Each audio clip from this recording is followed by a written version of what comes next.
And ఈరోజు మేము poultry birds, colourful birds ఉంటాయి కదా చిన్నవి, అవి గ్రేసీ ఆడుకుంటుందని కొన్ని తీసుకుని వచ్చాము. సో అవి మార్నింగ్ తీసుకుని వచ్చినప్పటి నుంచి వాడు నార్మల్గా ఇంకా ఆడుకుంటూనే ఉన్నాడు. ఫుడ్ కూడా సరిగ్గా తినలేదు, వస్తూనే ఉన్నాడు. ఇంకా వాడు డిస్టర్బ్ చేస్తున్నాడు. వాటిని బాస్కెట్లో పెట్టి అలా పైన పెట్టాము.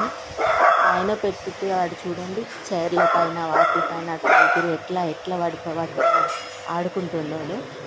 ఎంత క్యూట్గా కనిపిస్తున్నాడు కదా. మా డైలీ స్ట్రెస్ బస్టర్ వీడు. డైలీ మాకు టెన్షన్స్ ఉన్న వీడిని చూస్తే మా టెన్షన్స్ అన్నీ పోతాయి.